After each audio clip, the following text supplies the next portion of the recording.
Hello, everyone. I'm Nadia Sirbiladze, the lead of ISTQB Podcast Network. And today we are hosting a special session dedicated to International Podcast Day, which is actually on 30th of September.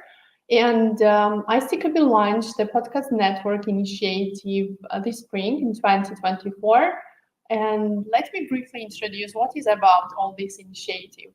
So, ISTQB, a podcast network, brings local and global testing communities together to share knowledge and insights about testing, quality assurance, and quality engineering.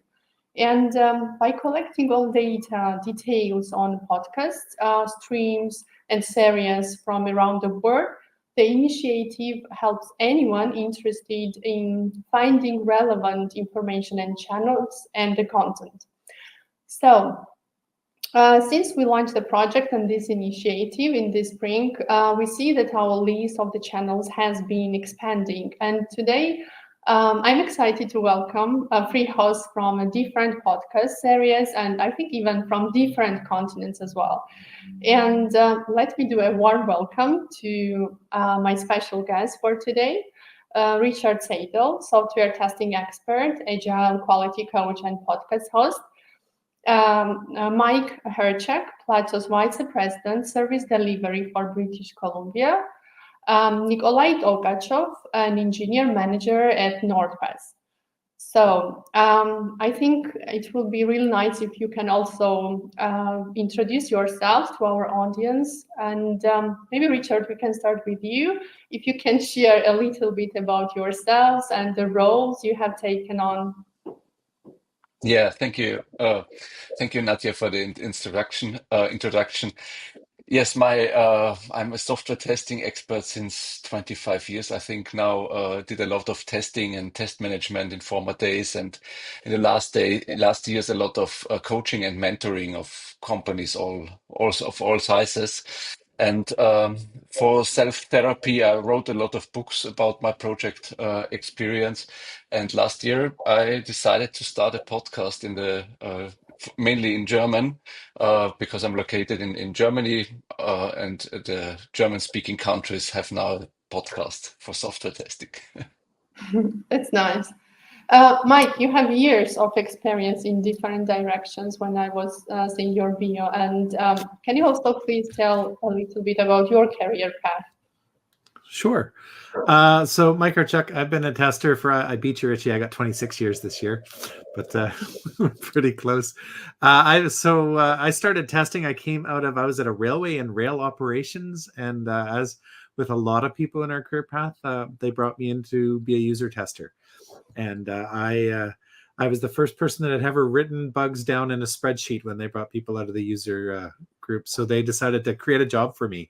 And that's 26 years ago. And since then, I've been moving through lots of different roles, lots of different industries.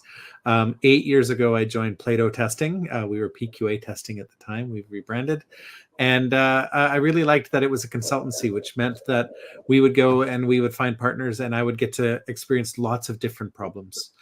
So I help people solve their problems with solutions and people and technologies and skills and et cetera. We started our podcast maybe 3 or 4 years ago. Before that, we were writing articles and publishing articles. We at our company and myself really like the idea of sharing what we know, helping the community grow. And our perspective isn't always the perfect perspective, but it's a different perspective, and that's really one of the big things that testers need. And then shortly after we started, the secondary reason is that we have a social mission, which is that we train Indigenous people in Canada to be software testers. And we really wanted to make that story widely known so that more people would embrace it and contribute to it. Thank you, Mike. I think you all already covered the upcoming questions that I wanted to ask all of you. How was the first start? What made you to start this? But thank you very much. And Nikolaj, you have the diverse roles in QA direction, and also when I was reading, I found that you had experience of teaching. And can you share more about your journey as well? Yeah, sure. So I started as a QA 12 years ago. And for 10 years, I was traveling through the career paths from being junior to leading to being practice lead.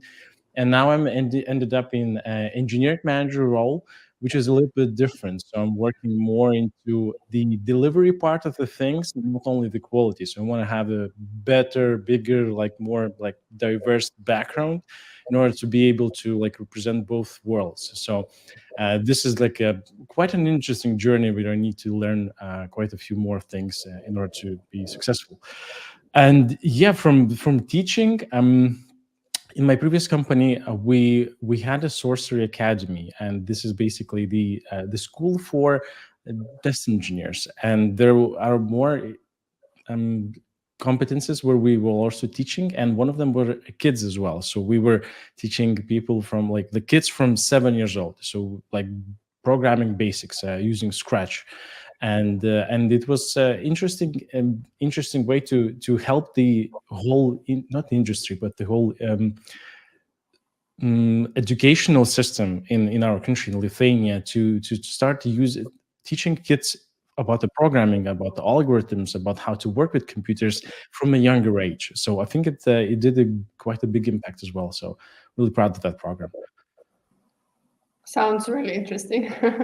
So thank all of you for your introduction and sharing really amazing journey. And my pleasure to be a host and moderator for today's session.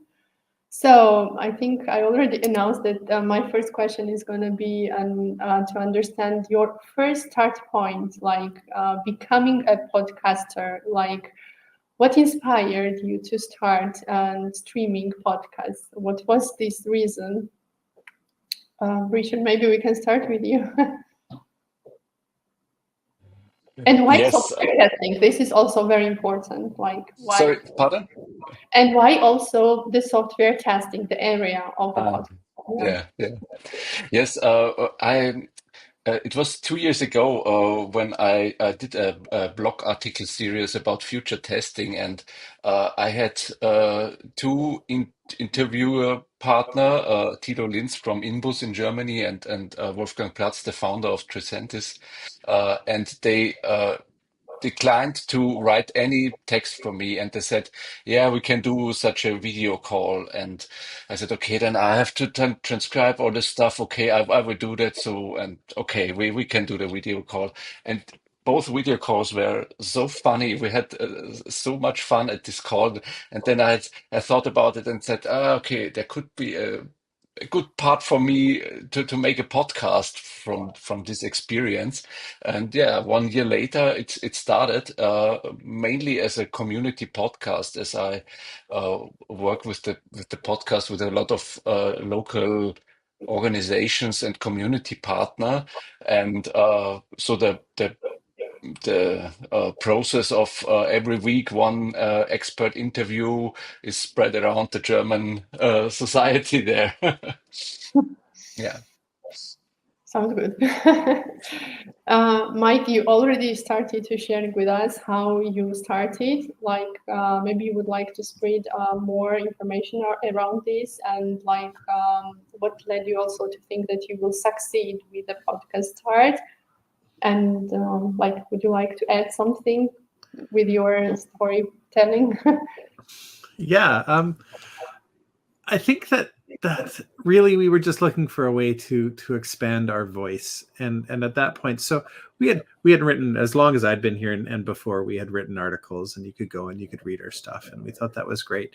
But we saw this avenue within podcasts to reach an audience that didn't always have time to read an article, right? So people spend time commuting and they listen to podcasts, and people are dedicated to learning about their craft, and so we thought that was good. But another one of our goals is to help decision makers in testing, who make decisions about whether they're going to invest in testing, to make that decision to really go for it. And CIOs and directors, et cetera, they have less and less time, right? So the fact that maybe we could get a podcast into their ear would help them make the right decisions about investing in testing. And then really, there's also the addition of our commitment to exposing the social. And when you think about the fact that we're all sort of part of coaching and mentoring and training, when you think about the newer generations, they are more and more moving towards social and less about going and reading the things, right? And so making sure that we're not ignoring the young folks and helping bring them in, because testing is important. Yes, it is, definitely. Nikolaj, what about your story, and why you decided to do a podcast, and why only software testing? So I was curious. There was a lot of buzz about podcasts. Well, probably everyone knows about Joe Rogan, right? That one is quite famous.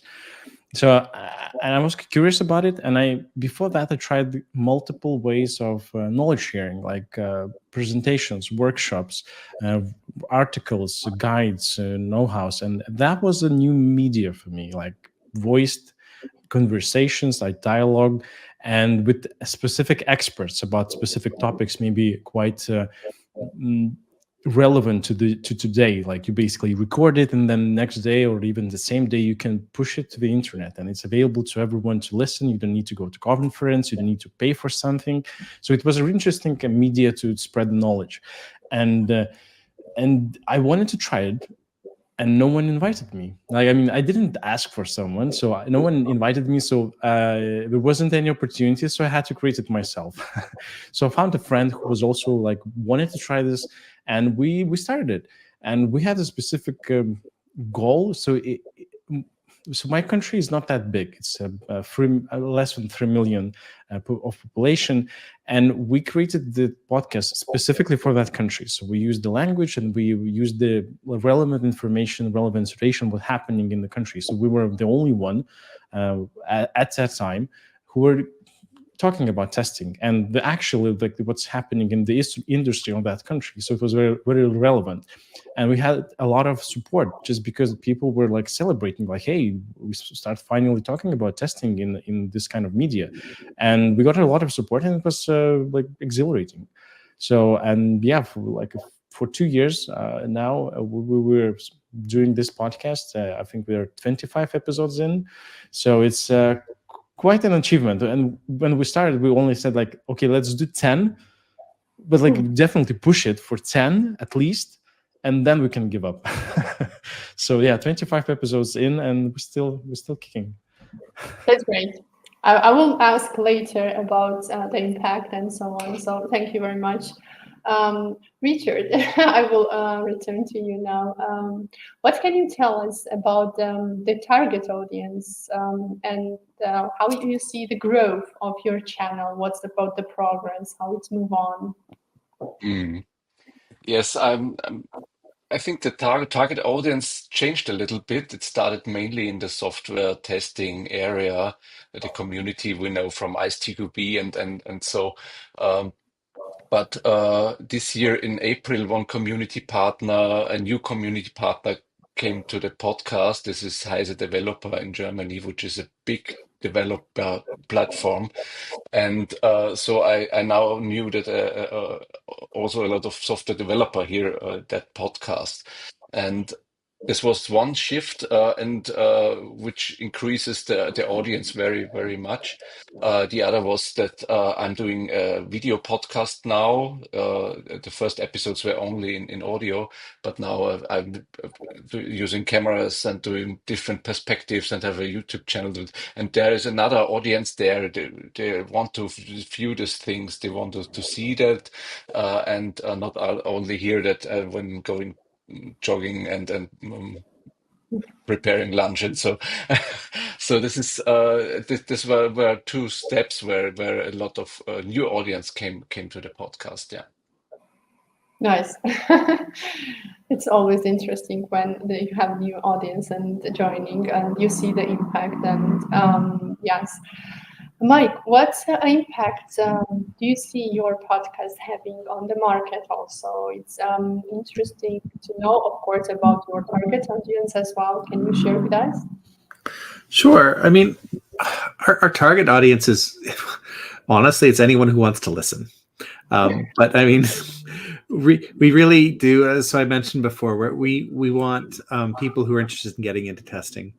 We want people who are in testing, who are looking for new ideas or how to expand their own knowledge and ability, but also the decision makers, people who are looking to spend effort or resources or money on testing. We want them to have the right information so that they're convinced, right? Because it's not always easy for the tester that works for you to convince you to invest in a new tool. You need an authority who can help decide that automation is a good thing or AI is a good thing or whatever. So we're really trying to provide that benefit to people. The impact that we're seeing, as honestly, a lot of the impact comes from the episodes where we talk about our social mission and our training and etc. People really embrace that and get involved and become a little bit more impassioned. I think that testers in general, it's difficult to impassion them. So you don't see as big of results. But when we talk about training and how we're trying to lift up people, that gets a bigger result.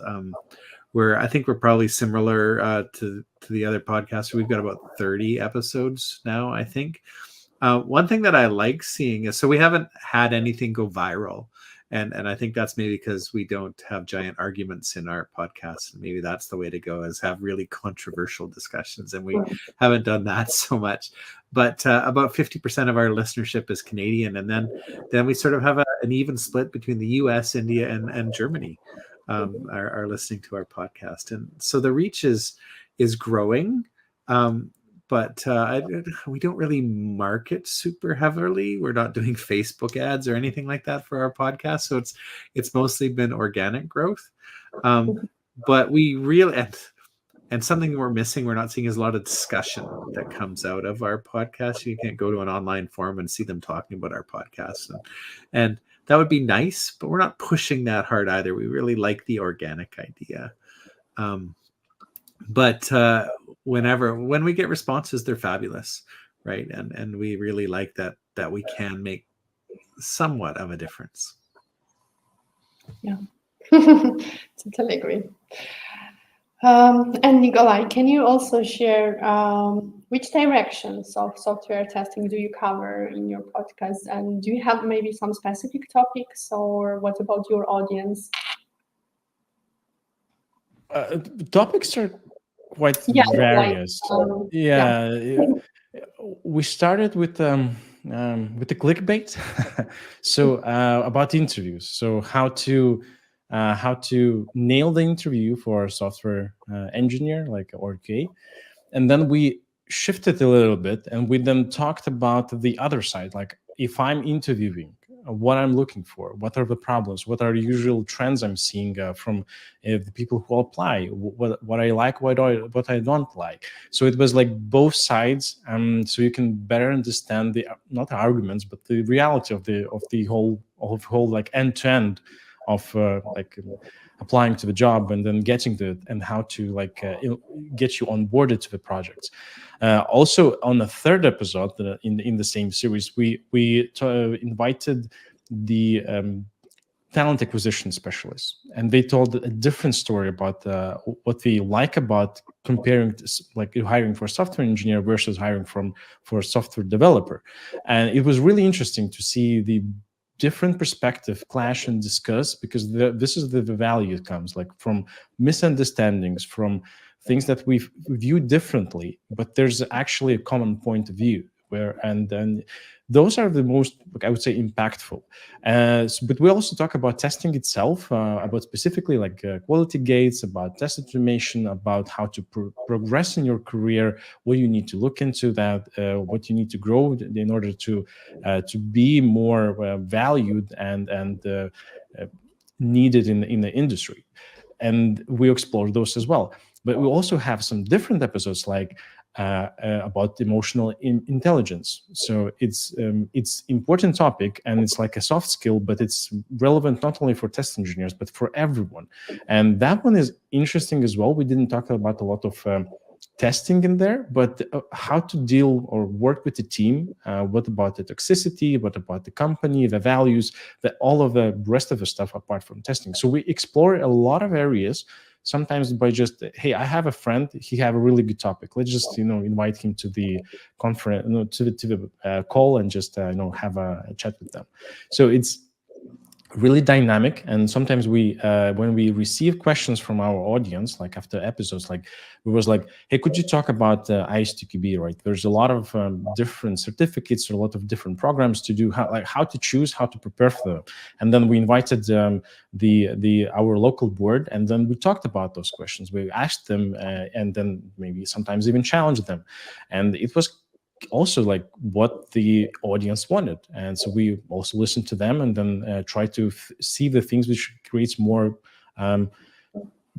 conversations in YouTube comments, or in LinkedIn when we post the messages, like what are the conversations, what are people are talking about. So, and we just always started trying to explore those areas, and then just talk more about them. So it's always like very dynamic. So then we don't have one thing which is very agile in the way that, that works, let's do more of that. It doesn't work anymore, let's switch the topic. So quite interesting, very, very not boring area. Definitely. And what I see from the last trends and how it moves on, like everything is transforming, changing, and evolving, and including all different directions. So definitely, yes, I agree. So after all these episodes and series, Richard, you have done so many things, and I'm trying to follow you. Not easy for me because I can't understand the German, and but I see so many episodes that you are recording. Like, what are the most in-demand topics in software testing right now? Like from all these experience and from all these episodes, and also one more question: like, is it easy to find the speaker? Yeah, this is, I think it's very easy, because there is a lot of things we can talk about in software quality. We have now, my podcast started in April 2023. I have now the 100 podcast episode next week, or 2 weeks maybe. So, and there are 30 more in post-production. So until this year is clean. I'm doing. I think it's very easy to get new dialogue interview partners, because I'm working together with conferences a lot for big conferences each year: QSTAG, Software Quality Days, German Testing Day, and the OOP, where I go in with my podcast to the conference and talk to the speaker there, and get the topic. So I knew that there are prepared speaker with good topics. They did their call for paper, and then I grabbed them into my podcast. And so that's, for me, it's very easy to get new speaker for my podcast.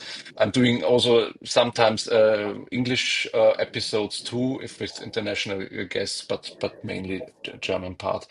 And I think from the topics, there is the audience, what I get often questions is about more the soft skills. So how is team development? How can I fit in an agile team? How can I work with this and that? And so this is much more interested from the audience, and also very AI specific things. So what can we do, and what should we do, and is there? But I've often laughing in the episodes with my guests when we talk about AI and all this testing stuff we can do there. So because it's a very volatile area now. So these are the main topics now which are requested a lot. Yeah. Mm-hmm. Interesting. Would be interesting also to know about the Mike's audience, like what seems interesting for them nowadays, and what challenges also do you face when you are searching the speakers? Do you have also the same success that, for example, Richard was telling to us right now, or maybe you have some challenges while you are searching speakers? We'll take the second part first. I think so. Our model for speakers is generally we be me as the host with two speakers. just to make sure that we're maximizing the time that people get to have for their ideas. And in general, we look for one internal speaker. So our company, we have about 400 testers. So we're looking for someone internal that has ideas that relate nicely to it, to help grow and lift them, and also to help people understand that Plato's good at testing. And then we look for an external expert in the topic that we have. And most of those come from one of two lines. So either my network, and so that sort of forms kind of the same way that Richie's has, right? You meet people, and I've just added 2 new people to my list of people I'm going to invite to podcasts, right? Or 3, not to view it, not to. And so that works fairly well. I mean, it's not always perfectly easy to find the right speaker, but it works fairly well. And then the other path is to look at our client partners. A lot of our client partners have strong testing capabilities within their own, or maybe they have a person that works with our topic that isn't necessarily directly a tester, but they have ideas. And so that works fairly well. There is one challenge that comes with the partners, is they often have to get permission to be on a podcast, because they're going to say the name of their company, and permission often has to go through a lawyer at some point or another. And so that can be challenging in terms of time, right? It doesn't, I mean, our questions are fairly safe, but lawyers are the way the lawyers are. And in terms of topics, I agree with Richie with AI. It's a big topic for us, and the way we track whether topics are interesting to people, as I said, we don't seem to generate a ton of external conversations, but it's about new listeners that are coming in through they're doing searches, and they're looking for topics, and they find us, and so AI is good. And there are a lot of really, really, really bad conversations out there about AI, because no one knows anything. And so you sit through 45 minutes of platitudes, right? And so we did one a couple of podcasts back, and we tried to make it real, right? And so trying to do that is important. Another big topic that we're seeing is accessibility. And accessibility is big for Canada right now, because a lot of the different geographical regions here are putting in laws around accessibility, which means a lot of sites are upgrading to be more accessible, which means that people are looking for that. And I think that we're getting a lot of traction with that, because there also aren't a ton of podcasts out there about accessibility. So we come up nice and high in the search, right? And so there's a lot of people who are investigating and trying to learn. And this is where decision makers come into it, right? They're trying to learn too. They're trying to figure out a foundational amount of information so they can make somewhat intelligent decisions. And so that becomes popular. And then the other one, the one that is always popular, is automation, because for testers, they've been hearing it for the last 10 years, automation's the way, automation's the way, automation's the way. So every tester needs to know more, right? And so that's a topic so the bigger challenge with automation these days is, how do you make a fresh and new podcast, right? You can always talk about the next new tool, but that gets boring. Right. And so how are you finding facets about automation that you can talk about that are not the same conversation you had last month or last year or whatever? Interesting. Like, I was also asking both of you about the challenges with finding speakers, because, for example, here we also have a local podcast, and for us it's quite challenging to find a good speaker who can spread out the information on particular topics that we are interested in that particular period. And we always have a problem to find a proper speaker, and to convince also a person, if we know that the person is very good, but also to convince him to be a speaker for a podcast. I don't know, maybe it's also cultural something that they are not very eager to be recorded or something. But yeah, for us, it's quite a big challenge. Interesting. Testers are introverts. Testers are introverts. It's hard to get them to be open. True. That's true. Nikolaj, what about your side? Like, you also mentioned, by the way, that you had an episode when you had discussions, and that was quite a big interest. So maybe for you, these were the most interesting topics for your audience. So what is in your case? And also, if you have challenges with finding speakers, if it's relevant for you as well. Yeah, I'll start with the last question. So challenges finding speakers. Sometimes, yes, on specific topics it's difficult to find speakers. Sometimes they don't want to be visible, vocal, because it's a bit of a risk. You're coming on, no, I wouldn't say it's stage, but there is like some camera and microphones, and then you're on the record. And then if you say something that doesn't make sense, or you come back, check the fact, oh, I'm totally wrong about this. So it might be that you might lose your reputation, whatever, like if you had it like publicly. So it's always a risk of like losing it. And not everyone wants to come up on stage and just or like on a podcast and talk about it. But usually we had easy to find the speakers, but especially during the summertime when everyone is like on vacations and you have like 4 guests, it's really difficult to find a time when everyone can do it. So like I would say logistics is more of a challenge rather than finding speakers. And regarding the topics, it's difficult to say, because the ones which are testing related, specific about testing, or a specific area about testing, like accessibility, it's not relevant for a lot of engineers and a lot of industry.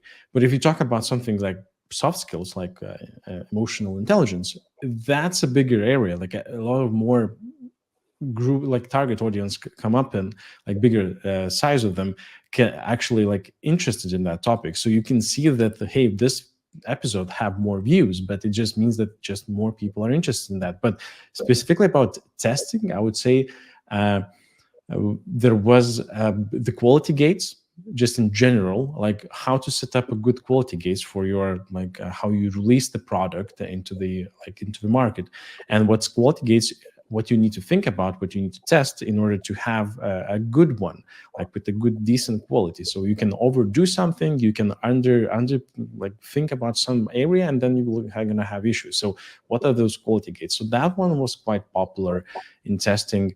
And we also had a topic like how to get into the testing, like for someone who is just finished the university, or just finished the course and just wants to get into like internship. So that episode was also kind of good. But we also had the one kind of specific, and now like in hindsight, it was a very scientific episode. Because we had 2 technical engineers in that episode, and like it was about how to test the satellite. So we have one company in the country which developed like creating a satellites, and like nano satellites and micro satellites, and so launching them into the space. And how do you test it? Because when you launch it, there's no easy way to roll back or do a hot fix when it's flying in the like 20,000 kilometers per hour in space. Even getting signal to that thingy is difficult. So, and it's a different type of challenge. And we explored about the idea of digital twin, when you have a system and you just like software system, when you just design how the thing behaves, and then you do the testing for it, because like it's difficult to do production testing, like in space, and then there's different temperatures, pressures. So it was really interesting topic, but it was a bit too scientific, and we saw that people just were dropping off. It was it's a nice clickbait, and then just not many finished watching it. So it's really, you need to analyze the episodes. What are the areas which people like roll back and just like maybe listening twice, or just coming back like as a bookmark and just looking at that area. Maybe they have some, this is a good one, or like they start sharing with others. Like these 5 minutes are very valuable, and then you can see them, analyze them, and just find what's actually valuable in that episode, and you learn of it, and then try to do more of that. So there's a lot of science. Data analysis in the podcasting. I was not aware of that when we first started. Yes, true. I also didn't know when we were starting analyzing the local things here, and understood that we need to take much more attention on the topics that we even didn't plan at the advance. So now I would like to know more about your about the plans. Like, if you plan to expand the areas, like actually you mentioned all of you, like the different areas connected to the software testing as well as an addition. So what's your plans, and if you are planning to expand the areas to your podcasts and the different directions as well? Like, for example, we touch quite often artificial intelligence, and not even to speaking about AI.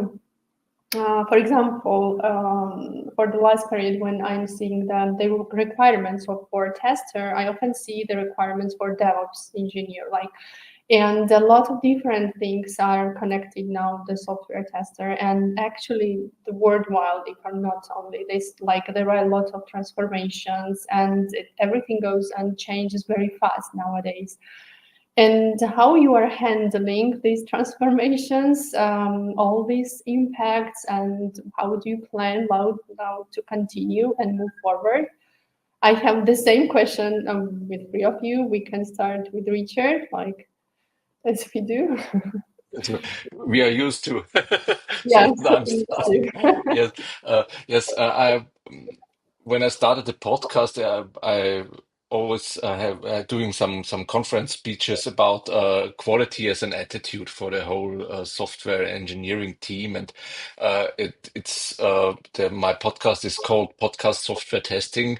That's keyword SEO driven name, but it's from the first day on a very integral and broad approach about software engineering and quality in software engineering. So we have a lot of episodes now with about requirements engineering, architecture, documentation, DevOps, all this kind of stuff, management, and everything is connected there in the quality area. So it was very important for me to deliver all this stuff. And so I have no special plans to expand in a very specific direction, but especially in the last weeks, I had a lot of requests about more of the soft skill episodes, and I think I will do something in this area more, maybe a special thing. I'm doing it in November. There's always this quality week, International Quality Week, 1 week where I put out every day an episode, so to celebrate quality and so on. So there are some happenings I'm planning, but not especially in a direction that I make special topics there. So. Okay. You will see also, yes, depending if there will be more requests. Yeah, soft skills is also very demandable one, I think, and missing for tech specialists. So definitely more needed one. And Mike, maybe you can also share with us about your plans and how you are thinking to expand, if you are thinking, of course. So this is interesting to me. We do some soft skill stuff, but we haven't seen a huge demand for it. So it's interesting to me hearing you guys that you are getting demand and that people are pulling in, and maybe we explore that a little bit more and see if the demand is not vocal, but it's there just in terms of our listenership. We because of the intersection we have with social and testing, we have a bit more social, like, so and when things go a little broad from testing, we sometimes have a guest facilitator, and so we just did one on Indigenous investment and how people can do that, because we have Indigenous investment because we're an Indigenous company, and so it's an expertise that we have, and so that provides value, but not our core tester listenership, probably not going to be as invested in something like that. So we do have a little bit of spread that way, but in general, everything has a quality bent. Our organization has broadened a little bit, and we're doing some what we call professional services, which to you guys and our listeners just means other things in IT that isn't testing, right? So we have testing and we have professional services, right? But it goes from product ownership to BAs to some development and stuff like that. And so we're going to start seeing topics that relate to that as well, I think, because we have partners and listenership that care about that, and it's also part of who we are, and so we are going to spread a little bit further, but I don't don't feel that we need to limit our sorrows, because testers are really curious. Testers are the people that learn their entire domains. Testers are the people who become BAs, right? And testers care about things. So the more technical of a tester you get, maybe that's a little more limited, right? So the people who are really focused on performance or automation episodes, they might not spread their wings as much, but your average tester is so curious. And as long as you can put in the right clickbait, so that the episode will seem interesting, I think the listenership is going to be there. And honestly, a really big part of success is producing a topic that we're going to be curious about, that the facilitators are going to be interested in, because it's the life of the facilitator that feeds life into the topic and discussion, right? And the more lively you can make a discussion, I think the more that your listeners get into it and like it and enjoy it, and then they'll come back next week, even if your topic isn't as good, right? They'll still come back next week or next month. So I think that's sort of our path. Is we're still going to be a core testing podcast, but we don't necessarily feel the need to limit ourselves entirely. And the more, as a thought that I just had, is the more you have these tangential topics that could pull in a wider breadth of listenership, and then you get them to like your podcast, the more you can suck them in and convert them into liking testing topics, right? So it's our mission to convert the world, and we can make it happen. Thank you. Nikolaj, can you also share with us about your side, your vision? We had 25 episodes, and we didn't explore everything. Even at the basic stuff, we still have things to talk about. I'm still curious about things, and I want to maybe ask the questions to the experts who have more experience than I do in those areas. So there's still episodes which I have in the backlog, and we just need to organize it. But I also had another idea which I actually implemented. So it's maybe it's not like about expansion, but maybe continue doing this. So do you know the show Jeopardy? So you have this blue screen with the like 500, 100, like 200, 100 like questions, the categories. So I wanted to do the TV show like that about testing. So different questions, different areas, and like different difficulty of the questions. So the questions was really difficult to come up with. In testing, there's a lot of it depends. There's no like finite questions that this is the answer. Like this is the way. And so it was difficult to find the questions which are like they're really backed by science, or like there's proof that this is the correct answer. But yeah, we played it. It was fun, a lot of interesting discussions, and the game was quite interesting. But I really had difficulty finding the audience. No, not the audience, but the players. So I had to find 3 of them, and no one like. Oh, that's a weird concept. Like I never saw it. I don't know. Just I will not try it. I will not be like again on audience in front of everyone. And if I will get a question, I don't have an answer, and it would be an easy question. Then I will look like I'm like, like not competent enough in my area. So and a lot of people didn't want to do it. So I had trouble finding the 3 players. I would still want to do this and maybe do finals, like 2-3 episodes, and then the winners of 3 episodes will be in the final. That would be great, but I am afraid that I might not find the 9 people who would want to play this game. But I maybe just need to try harder to find them. So yeah, that was an interesting idea, and I really had fun organizing and playing that game. Very interesting. So you want to continue and not to give up with the idea and find the potential real candidate. Very nice. So I have 2 suggestions, 2 contributions to make what you just said, Nikolaj, if I can. So 1, your game sounds like a fabulous thing to take to a conference, right? Take it. You'll find people in the audience, and they'll come and they'll play, and you just ask if you can. But you'll build, right? You'll build a listenership that way. Like I think that the conference would love that. The other thing is something that we did. So we did a social, just an event within my team, my local team, and we did a trivia night, and we just did it in-house. And so I was tasked with, you have to find the questions. And I thought, oh man, I don't want to put together any questions. So I went to ChatGPT, and I said to ChatGPT, give me testing questions about software testing. And it gave me some, and I'm like, these aren't that bad. And then I said, well, give me some more questions about software testing. And you get to build on these concepts, right? You don't have to reset your idea. So give me some more, this time include DevOps. And it did, it gave me more questions. Now, not every question had an accurate answer, right? So you have to filter them. And some of them have other answers that could be right. And so you get to, but that can be part of, like, Jeopardy really requires that you have one question to match the answer you're giving, right? So you have to be careful about that. But don't shy away from you. This is one of the good uses of AI, right? There's a lot of information out there, and it can really help, and it can save so much time.